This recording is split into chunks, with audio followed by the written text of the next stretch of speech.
edition of Greenpeace Live. First, I want to apologize for the delay. Ship life is pretty crazy and we had some unexpected activity, so we had to postpone this a bit. But as you can tell, we're on the bridge now, so thank you so much for your patience and for calling in. It's my great pleasure to welcome our Greenpeace partners in action, our friends from Greenpeace UK, and everyone joining us on Facebook Live to the Bridge of Arctic Sunrise. My name is Maddie Caratero, and I'm here in Miami's Museum Park with Greenpeace Oceans campaigner Kate Milgis, and our very special guest this month, director and actress Bonnie Wright. Hello. Some of you might remember Kate from our live broadcast in Brooklyn a few weeks back. She's the lead campaigner for Greenpeace's Oceans Plastics work and is going to give us an update on some of the progress that's taken place as the sunrise has made its way all the way down the East Coast to beautiful Miami, and some of what we're looking forward to over the next few days.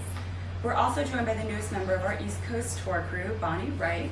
Some of you undoubtedly know Bonnie from playing the role of Ginny Weasley in the Harry Potter movies, but she's also a director and a committed advocate for our oceans. We'll be hearing more about why she's joined us on the Arctic Sunrise in just a little bit. As always, we'll make sure to leave plenty of time for your comments and questions. We can't wait to get to those. If you're online, please type your question into the chat box and we'll get to it as soon as we can. If you're on the phone, please wait until we open our lines for questions and then press *3 to speak, and we'll have you live to ask your question. If you're listening on the phone but would like to watch the live stream video, you can press *8 on your phone and it'll actually send you a text message with a link to the live stream so you can watch. But remember, if you're on the phone and want to ask a question, just press *3. If you're online, just type it into the chat box. And lastly, before we get started, we have a little quiz poll for you guys to take, and at the end of the video, we will reveal the answer. So our question is, Americans use 500 million plastic drinking straws every, and if you think it's every minute, press 1. If you think it's every hour, press 2. If you think it's every day, press 3. If you think they use 500 million straws every month, press 4. And if you think they use 500 million straws every year, press 5. And if you're watching us online on Facebook, please play along as well, and we'll announce the answer at the end. And without further ado, I will hand it over to Kate Milgis and Bonnie Wright now. Great. Thanks, Maddie. Thank you. Well, welcome everybody. Thank you so much for joining. I would like to give you a quick update on where we are with the Arctic Sunrise Atlantic Coast Ship Tour. We just arrived in Miami a few days ago. It's been wonderful here. We have made a lot of progress and done a lot of great work and research on our ocean plastics campaign. We have been trawling, like I mentioned last time, with a big net called a manta net off the ship and off of the ribs, down the coast and in near mouths of rivers along the coast as well, trying to find out how much plastic and microplastic there is in the water. Unfortunately, we found quite a lot. It's really sad to see tiny bits of styrofoam and plastic film and straws and pieces of packaging in the water, and it's been quite interesting to see how it's varied from location to location. We did a trawl on the way to Miami from the Bahamas over the weekend and found quite a bit of fishing line and some straws and a lot of food packaging as well. So it's been pretty sad, and we're getting a good picture of just how much plastic is in our oceans and what sources it's coming from. We've also been doing some beach cleanups and brand audits where we've been adding a different spin to your typical beach cleanup. We've been sorting the trash and identifying the brands responsible for the trash in the first place, so identifying the corporate polluters, and we've seen some interesting results, and we have another one this weekend, so we're looking forward to sharing the biggest polluters at the end of that time. But I'll kick it over to Bonnie to talk a little bit about why she's joined the ship and why she cares so much about the ocean and the issue of ocean plastics. Thanks, Kate. Thank you.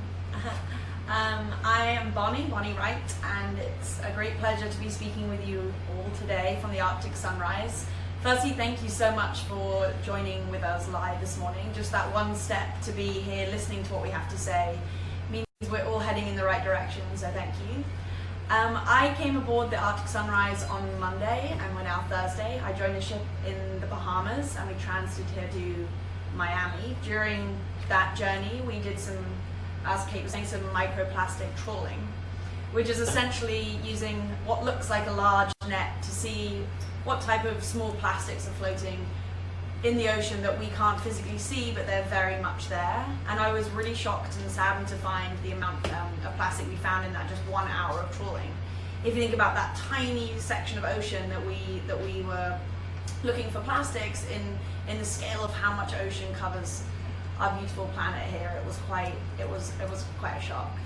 So there are many different ways that you could get behind Greenpeace's Ocean Plastics campaign. There's a plastic pledge you can take, which I have taken myself, which really just is the first step to educating yourself on what exactly is single-use plastics. It's a term that I think is thrown around quite a lot, but it's hard sometimes to really understand what it is. Essentially, it's plastic that's used once as a single use. So this could be a water bottle that you purchase, you drink the water, you throw it away, and unfortunately that plastic bottle, whether in its entirety or when it breaks down into tiny little bits of plastic, ends its way into our beautiful ocean and then into the animals that were here long, long before us. So it's really curbing your understanding of and consumption of plastics. You could buy a reusable bottle, fill that up. You could, have a reusable cup that you make sure when you go to get your coffee, you use that. Or maybe at your desk at work, you're equipped with things that mean that you're going to use less plastic. A really good example and quite terrifying example is if you imagine the toothbrush you maybe first used to brush your teeth when you were a child is still probably somewhere, whether or not that's in tiny beads of plastic or in its entirety. And the next big stage of the Ocean Plastics campaign is really attacking the corporations that are producing millions and millions of bottles all the time that we purchase and we drink from. So if you really challenge as consumers with the powerful people, so we have to challenge the corporations to really phase out this use of single-use plastic, because there's enough innovation out there that we could start thinking of more genius ways to look after our planet, because there isn't another one that we're going to end up on anytime soon. So yeah, I look forward to your questions, and again, thank you so much for just being involved in this journey to a plastic-less world. All right, well, thank you, Bonnie, thank you, Kate. That was really exciting, and we're so glad that you guys are on board. Our questions are rolling in, and so I wanted to remind people who may have missed the beginning of the call, if you're on the phone, please press *3, and if you're online, just enter it in the chat box. But we do have a few questions already. Both Santos and Amy have a question for Bonnie, and their question is, what motivated you to be here with Greenpeace? Yeah, so I feel very lucky within my daily routine or weekly routine. I either see the ocean or I'm in the ocean. I'm surfing in California.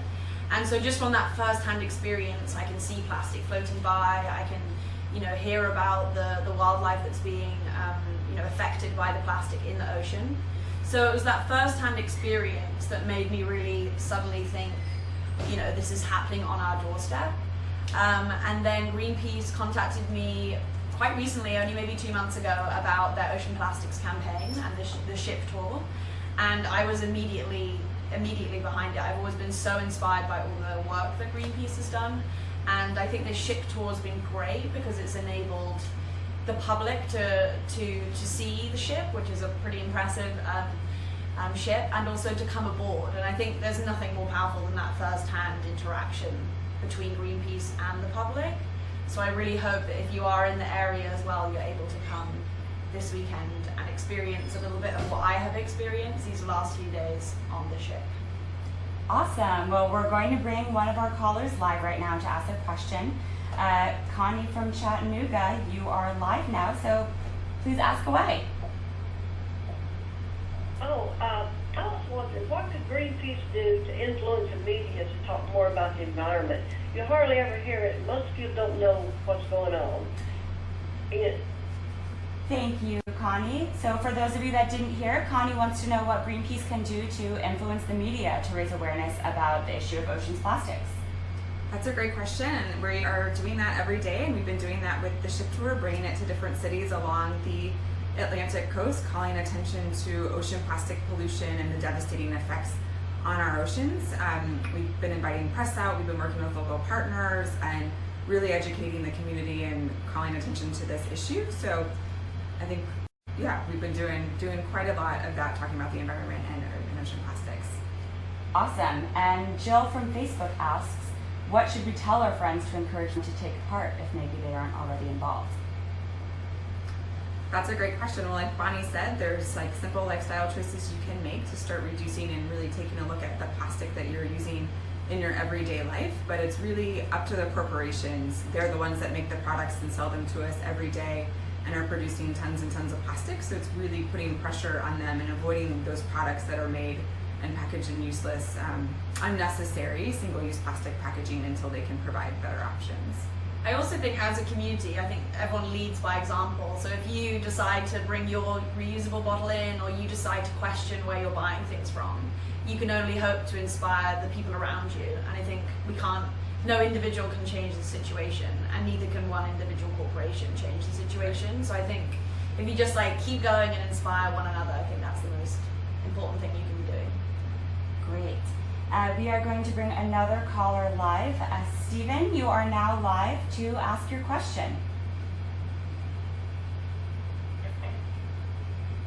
Hey, Stephen, are you there?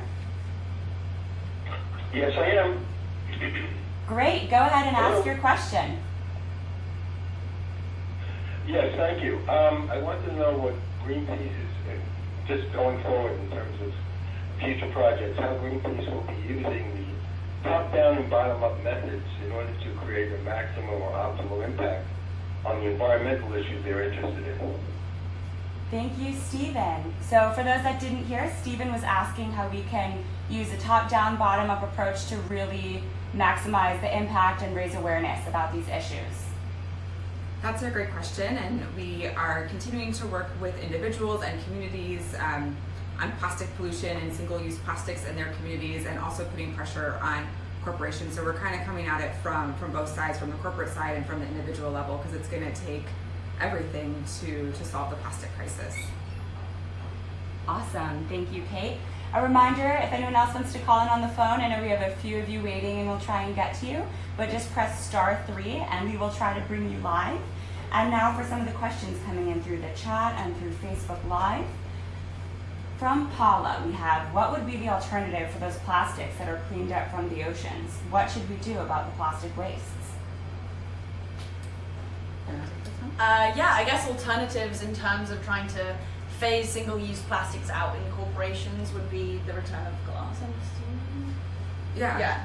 I mean, the return of glass, or the return of kind of having a kind of way of, bottle banking things and reusing things essentially, so it's not just, again, a single use. And unfortunately, I mean, the plastic that's in the ocean right now, who knows how, what the journey was it took to get to that place. I think really, it's unfortunately what has existed and what is out there now. I'm not really entirely sure that I could, from my position, to say like what we can do about that. I think it's more just like we have to put a stop to it now, because it's just going to only keep going. I think there's a terrifying statistic that's like a whole garbage truckload of plastic is dumped into the ocean every minute. Enters into the ocean every minute, every day. So I think we just have to put an end to it and stop, and try and protect the wildlife that is still with us. Awesome. I want to thank you guys on the call and online for submitting really awesome questions and really kind comments. We are just as excited as you are. So thank you guys so much. And I have a question from Miss Verna about the outreach and the volunteering that Greenpeace does. And Verna, you are now live to ask your question. Yes, I was wondering, do you have materials that I could take into like the grade schools, with permission, of course, to take them into the grade schools and talk to the classes, because I think that if we can let the children know, they will go home and influence their parents to recycle, to do the things. In my neighborhood, we have neighborhood curbside recycle, and they're supplied with bins, but hardly anybody uses them. I talk to my neighbors all the time. I say, don't you know this stuff doesn't go away? It stays in nature and it harms, and they don't know it. And these are older people, but they work every day. They work hard. This is a hard-working neighborhood, but their children, if they learned it in school, could influence them to recycle or do, not to use the stuff. So do you supply films? Do you supply, something I could take into the schools and do this campaign? Thank you, Ms. Verna. And for those that maybe didn't hear, Ms. Verna was wondering if Greenpeace supplies materials or different opportunities that can be brought to classrooms so that we can raise awareness about this issue. Thanks, Verna. That is a wonderful question, and I have to agree with you. Children are so important. I have a niece and nephew, and I try to instill, environmental values in them whenever I get a chance to visit with them. We do have materials and stuff. We are working on developing some more for the plastics specific campaign for schools and for communities to use. So if you can make sure we get your contact info, we can follow up with you. I know a lot of Greenpeace staff are based all over the country, and we love going to schools and talking about the work that we do and what children can do as a future and just kind of to help influence their homes and their communities and their schools. So we are more than happy to anytime do that, and I know we often do that quite a lot. I've done it a few times myself. I also think the beauty of children is obviously they have, like you're saying, a lot more time than their parents may have. At the end of the day of school, you've got quite a few hours until you go to bed to be doing tasks like finding the plastic that's in your kitchen and thinking, could we reuse some of this packaging to pack our lunch in tomorrow rather than, putting it in the trash. I remember at school we had water bottles, with a sticky label with our names on that were in a tray by the sink, and at break times and lunch times we just fill our bottle up and became something fun and enjoyable because you chose your favorite color bottle that you could then associate with yourself, and you make it like a fun task to do. So that might be even a good thing to start in classrooms, even speaking to children or teachers, maybe bring this up in your next morning classroom and suggest it, and I'm sure you'll have a lot of people who are on board and they want to join in. Awesome, thank you guys. I want to jump in really quickly just to address that question from Berna. Some of you already know, some of you may not, but we have a wonderful supporter care team at Greenpeace. They're a wonderful resource if you want materials, if you want information, if you want really anything that you can, talk to classrooms or groups about Greenpeace. So their email is info, short for information, at wdc.greenpeace.org, and their phone number is 1-800-722-6995. So please don't hesitate to give them a call or email them. If we don't get to your question, if you want materials, if you want information, again, they're a really great resource. They might even be able to direct you to different volunteers or local offices that are in your city. So again, the number is 1-800-722-6995, and the email is info@wdc.greenpeace.org. And I'm going to step out again to see all the questions that you guys are sending us. And I'm hoping we'll save today's live video for those who maybe couldn't tune in, or you have friends that wanted to catch up. Absolutely, and at the end of this call, I'm going to read the link so that, again, if anyone has friends or family who wanted to join us but couldn't make it, you can share it around and you can all watch this awesome live video. All right, we have a question from Caitlin, and Caitlin asks, Bonnie, how do you feel about doing things like this, like being on a ship? Sure, yeah. I guess through different organizations I've worked with, it's been always really interesting and so vital to learn firsthand what the issue is and what exactly, of the opinions of the campaigners and the crew specifically on the ship think we should be doing from their experience. I could be passionate about a subject, but I'm very well aware that my knowledge is not up to speed to someone who's committed maybe a lot of their life to this cause. So I feel firstly incredibly honored to have spent these last few days on the Arctic Sunrise. I think the history of this ship is fascinating. I think the history and the work of Greenpeace is fascinating, and it's an internationally recognized organization, and I think the beauty of coming here and telling stories like this Facebook live chat is it personalizes and makes it accessible, the story, and I think that's always been my sort of mission, and I feel very excited to be able to have a platform to connect with everyone on, and I'm very, very well aware that a lot of my interest in these causes and organizations started from a really young age, not only because I maybe had some incredible opportunities I'm grateful for, but also at school. Like, I used to do a lot of different things with my free time, and because you do have time, I think you don't realize it, but you have a lot of time, and I think sometimes people can think, you know, organizations need money, and that's not true. You know, your time is sometimes much more valuable, and most of the time more valuable than money. So every little bit you're doing, we're incredibly grateful for, just grateful to be here.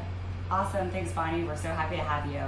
All right, I want to bring Elaine onto a call. Elaine is calling from Middleburg, Virginia, and she has a question about endangered species. Elaine, please go ahead and ask your question. Hello, exactly. My question is, the endangered species is under attack, as it never has been before with this administration. Does Greenpeace have a special program to save some of our species or life in general? Thanks, Elaine. That's a great question. We work very hard to protect all life on the planet, and the Endangered Species Act is something that we are concerned about, and all the things that this administration is doing to undermine the environment and wildlife. So we are working on that, and it is something we're concerned about, and we're monitoring, and we care about all wildlife. We've been working on whales for quite a while, and endangered species within forests and stuff across the country. Awesome, Elaine, thank you so much. That was a really, really important question.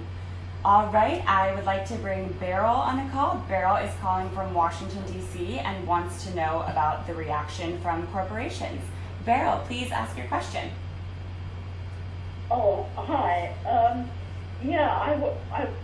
two things. One thing I would like to know about the reaction from corporations, whether some of them, have agreed to and are in fact doing what they can to minimize, let alone eliminate, plastics and other kind of garbage going into the oceans.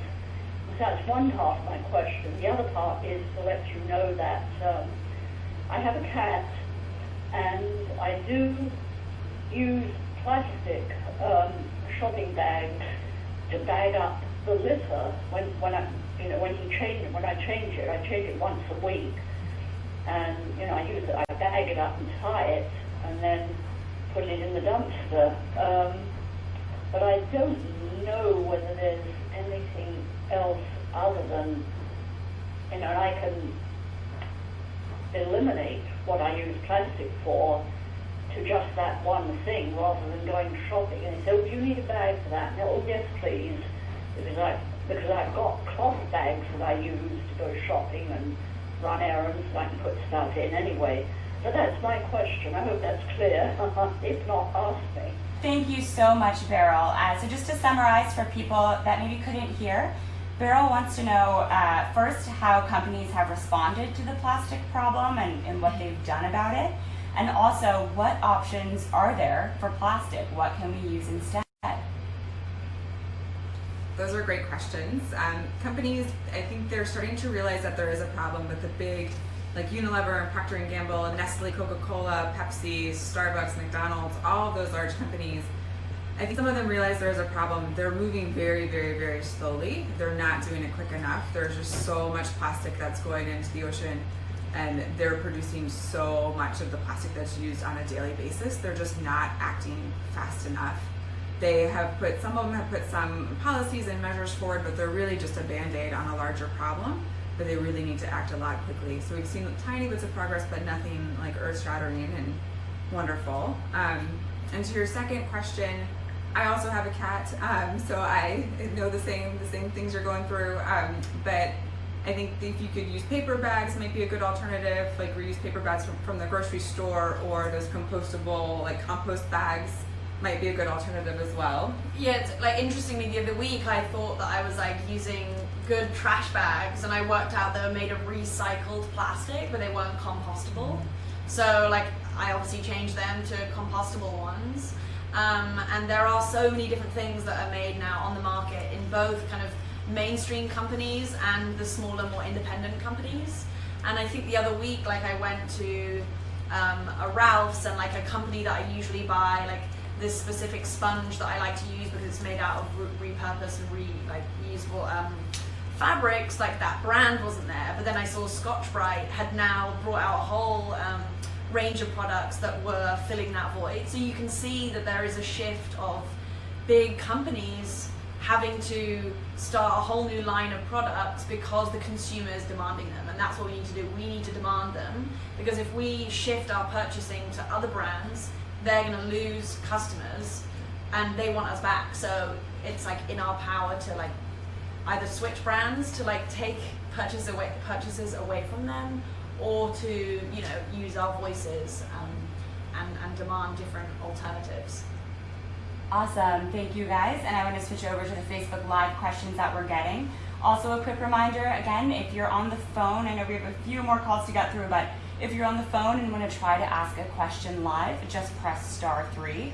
And if you are online, just enter your question in the chat box, and we're going to try to get through as many of these as we can. But one of the questions we're getting from Facebook Live is, Kate and Bonnie, can you explain why these little microplastics are a problem? Are they too small to do any harm or not? I think the small pieces do quite a lot of harm. They break down into tiny, sometimes microscopic, or sometimes, you know, the size of a pinhead, sometimes a bit larger. But fish eat them, sea life are eating them, zooplankton are starting to eat microplastics, and it's really having a devastating effect on our ecosystem. Bonnie, if you have anything else to add? No, I mean, yeah, I mean, they are doing harm. I think that, you know, the thing with all these tiny pieces of plastic is that, you know, upon looking at the ocean, it looks pretty perfect and beautiful, you know. So I think that's the hard thing for corporations to grasp. I think a lot of the time, until things are in our face or we're personally experiencing some change, we don't wake up about it, and it is out of sight, out of mind. You know, the ocean is kind of a mysterious and strange place that we know lots about, but also we don't know some things about, because it is this, you know, uncharted, beautiful territory. But we have to realize that, you know, just because we can't see it doesn't mean it's not there, and it's not, you know, being eaten by, you know, poor innocent animals that are just kind of passing by. Great. I'm now going to switch over to some of the chat questions we're getting.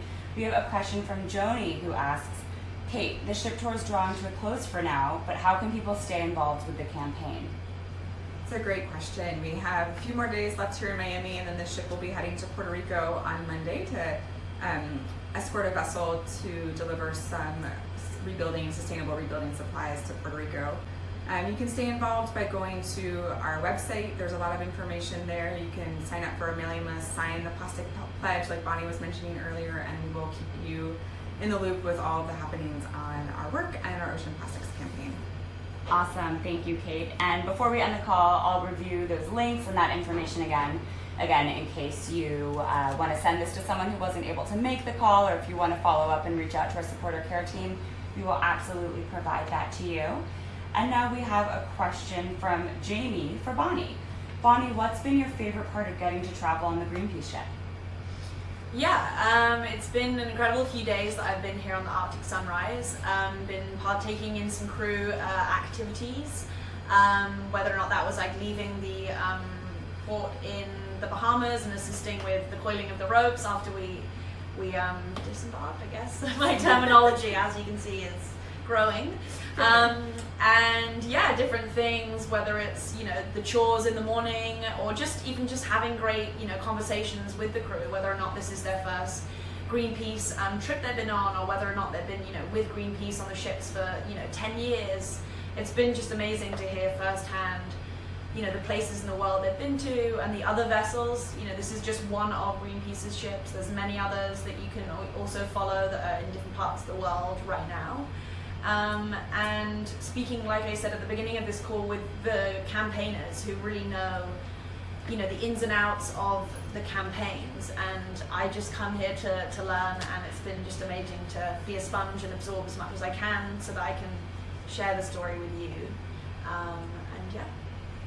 Bonnie, thank you for sharing your story. We actually have a perfect comment question really regarding that from Stephanie, who says, Bonnie, thank you so much. I would have never been aware of Greenpeace if it were not for you. I now feel inspired to help clean up and advocate for the planet and animals, which is exactly what we want, so thank you so much, Stephanie. She asks, are there any resources for children or people that would encourage them to get involved in this cause? Thank you, Stephanie, so much, and I hope that many of you as well today joining in will maybe have just been first introduced to Greenpeace's work, and maybe terminology like single-use plastic or reusable water bottles, all these things that, you know, being part of our vocabulary is really going to shift the perspective on this issue. I think, as far as I'm aware, a lot of the things that you could do with your own groups or children or whoever you may be in your community is by going to Greenpeace's website, which is greenpeace.org. And I think just, even using what you've learned today or seeing some information, facts, different things that you feel maybe could inspire people, whether or not that's the fact about, a garbage truckload of plastic is into our oceans every minute, just small things like that, just starting that dialogue or sharing that with people might be great. And I know there's a lot of videos and great imagery that Greenpeace have produced on their Instagram accounts or their Facebook accounts. So I think just resharing this is really important. If you haven't quite, educated yourself enough and feel like you're able to make your own comment on posts, you can reshare things too, as you begin to, learn about this topic. And I'm going to sneak in here for just a second. We actually have a really incredible new resource for kids, for children, for classrooms, for whoever, any little kids that want to get involved. GreenpeaceFund.org is a great website to go to for more information, to see blogs, to see information, to see what Bonnie's up to. But we also have a new coloring page for kids that's all related to the ship tour. So they can see pictures of the ship, they can see pictures of the tour, get to color it all in. It's really cute, it's really exciting. I encourage you to print them out, send them to classrooms, get kids involved. It's really exciting. I will hop back to the questions now.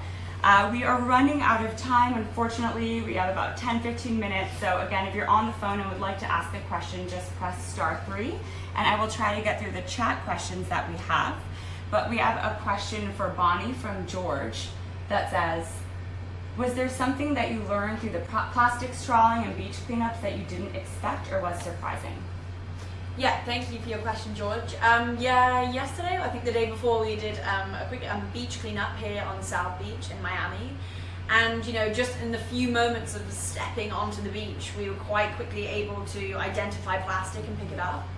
And what an incredible thing that Greenpeace is really doing with their beach cleanups, which I hope other people will start doing too, is not only picking up this plastic as a community together in your local beaches, but identifying where it's come from. So, simply, it might be a more obvious identification, but you may see a red bottle cap, which, most likely is from Coca-Cola. So it's beginning to, in your own first-hand experience, start to question where all this plastic is coming from, and, you're shaming these corporations that are the reason for this plastic. And I think that's really important. It's shedding the light on the corporations. And I would say that my experience of that beach cleanup was pretty shocking. We didn't cover, unfortunately, that much of the beach, but even in our short time, we were able to see just how much sits there that maybe to the eye looks like a perfectly beautiful, pristine beach, but on a closer look, there is tiny bits, big bits of plastic all over it. And we all enjoy all these beautiful things that nature has to offer us, clean beaches, beautiful waters, but it's our time now to really be thankful for what it's given us and not just keep taking. We have to give back and protect and conserve the ocean and the wildlife. And all of sitting on a beach is free, so use that time to give back. And thank you as well, everyone's patience on this. It was cool. I know there's so many topics and different facets of this subject to get through, so I'm really thankful for everyone's patience and questions. Awesome. And I will add, regarding the beach cleanups, I got to go with Bonnie and Kate when we were picking up trash, and I know to some people, maybe including myself previously, it kind of seems like a daunting, not fun task, and it's easy to get discouraged when you see all of the plastic and the trash on the beach. But one thing that we noticed is that people were coming up asking us what we were doing and why we were doing it. So really just being there for a short amount of time raises awareness. And it's not even about picking up every single thing and getting it all clean. It's really an opportunity for education, and it gets people involved, which is really great.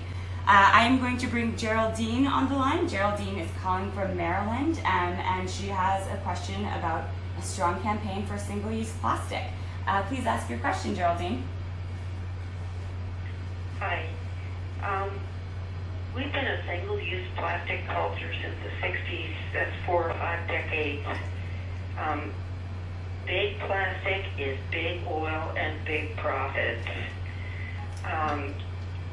We need a paradigm shift in thinking for our country as leader of the free world. Still, we hope we're still leader of the free world. What does Greenpeace have in mind for a big campaign, a singular campaign that will identify a shift that is necessary in our thinking about reusable, disposable plastics? Thank you. Thanks, Geraldine. That's a great question. Thank you so much, Geraldine. We are going after the corporations that are responsible for the plastic pollution. They make systematic decisions every single day in line with the oil companies to increase their plastic production, and it's time for that to stop. And for so long, we've been told that it's our fault because we're not recycling, and if we would just, recycle things or use less, this problem wouldn't exist. And part of that is true. Yes, we can all recycle, but we're never going to recycle our way out of the problem, and the corporations will just put the onus back on us as individuals to take care of their problem. They produce this stuff and have no thought about what the end of life of their packaging is. And so I think that is our big campaign, is really shifting the onus from individuals onto corporations. It's their responsibility to figure out what to do. We are not scientists. As individuals, we do not need to come up with the solutions to single-use plastic. It's their responsibility to do that, but it's our responsibility to push them and drive them to change. Awesome. Thank you so much, Kate. All right, these questions are streaming in. We're going to try to get to as many as we can in the next couple of minutes before we run out of time, so I'm so sorry about that. And we have a question for Bonnie. The question is, what has been the most surprising or maybe unusual thing about ship life? Most surprising thing about ship life. I don't know if there's anything surprising. I was surprised, obviously, to find the amount of plastics we found, and I was surprised to hear that there hasn't been one trawling that they have done that hasn't brought up a piece of some type of plastic during this entire Atlantic Coast ship tour.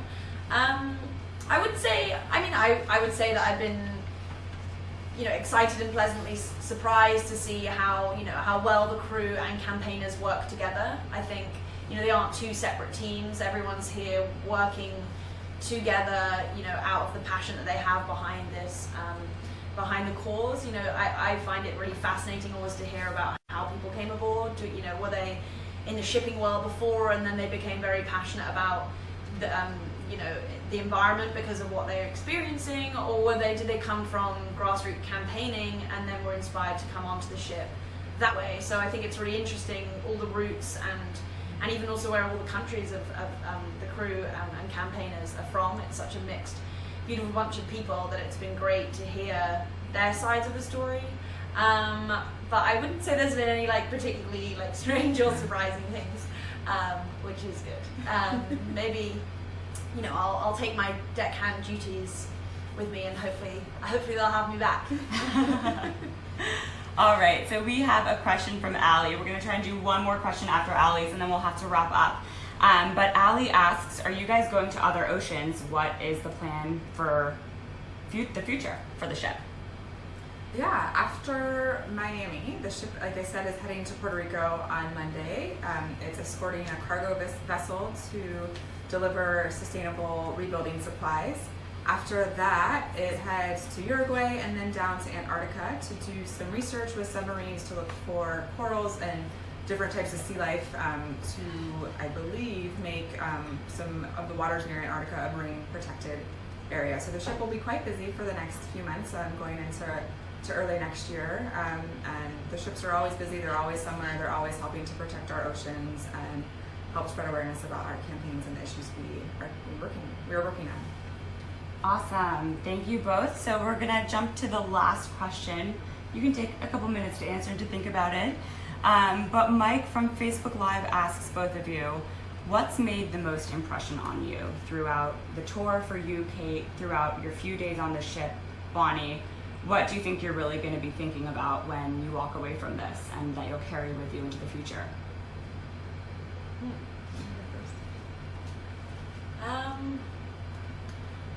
I guess for me, seeing the work, as a member of the public, seeing the work that Greenpeace does, I think we very famously know them for the kind of incredible sort of publicity stunts, I guess you could call them, they often do outside corporate buildings.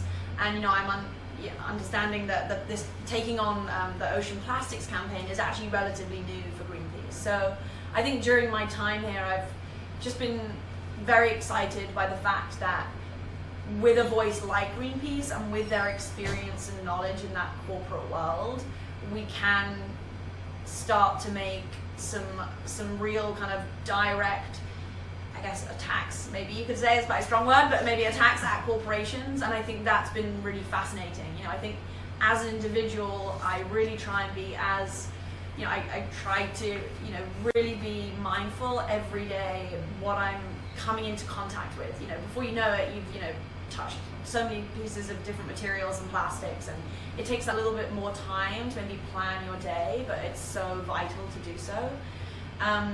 So I feel that as an individual that I kind of I'm trying to do that, but I can sometimes get really angry and frustrated and overwhelmed by just thinking how much plastic is on our earth right now. It's terrifying.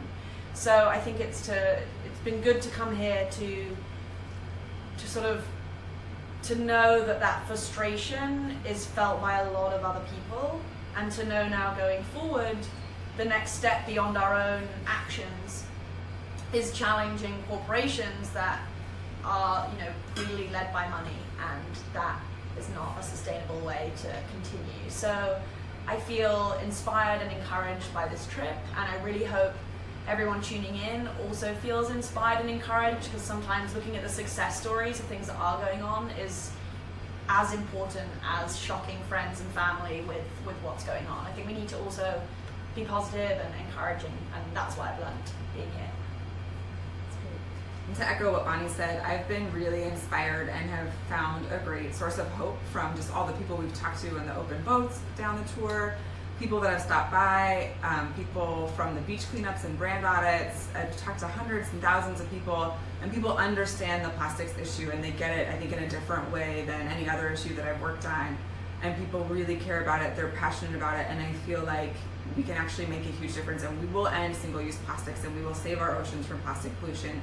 And I've never been so hopeful. It is very intimidating because there's so much out there, but I really feel like we're at a tipping point, and this tour has just given me the strength that I need to go on and help keep fighting for this issue.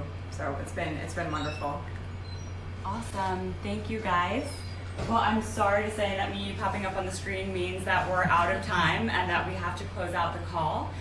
Before we do that, I know a lot of you submitted answers for the poll quiz. So as a reminder, maybe if you didn't hear it in the beginning, the question is, Americans use 500 plastic million drinking straws every blank. And 33% of you, this was the majority, said that Americans use 500 million plastic straws every minute. And only 13% of you said that they use them every month. So the correct answer is actually day. Americans use 500 million plastic drinking straws every day, which is insane. But so it's the middle of the votes, but that's crazy. Unfortunately, because we're wrapping up, I have to say goodbye, but I do want to give you guys some information in case your questions weren't answered or you want to follow up. As a reminder, the phone number for our wonderful supporter care team is 1-800-722-6995. And the email is info@wdc.greenpeace.org, and they will be happy to answer your questions, send you materials for classrooms. As a reminder, if you want those really cute Greenpeace coloring pages, they're on greenpeacefund.org, and that's also a wonderful website to go to if you just want to learn more about our campaigns, see blog posts, diary entries, see what the ships are up to all around the world. To make a contribution, you can go ahead to greenpeacefund.org. And if you have friends or family that weren't able to call in and they weren't able to see this awesome video, they can go to vekeo.com/GreenpeaceUSA, and that is vekeo.com/GreenpeaceUSA. They can click the link and they can watch a recording of the video, although it won't be live anymore. But I just want to thank Kate and Bonnie for being with us today. I also want to thank the crew of the Arctic Sunrise for letting us take over the whole bridge this afternoon. I know they were using it. As you all know, most of you calling in know, Greenpeace depends on supportive individuals like you who are making all of this work possible. Really, everything that we're doing is because people make contributions online, through the mail, through the phone. We just really appreciate it because we wouldn't be able to campaign on oceans plastics and talk to people about it if it weren't for you. So thank you for empowering us to do this work. And if you're in the Miami area, I hope some of you on the phone are, we will be doing open tours of the ship so you can actually come on and see the ship, see what the bridge looks like. You can stand right here. That will be Saturday and Sunday, so in the next few days from 10 a.m. to 5 p.m. So please join us. Again, a huge thank you from all of us. We really appreciate it. And thank you, Bonnie and Kate. Thank you. Thanks everyone for joining us. Thank you. Bye, guys. Thank you. Bye.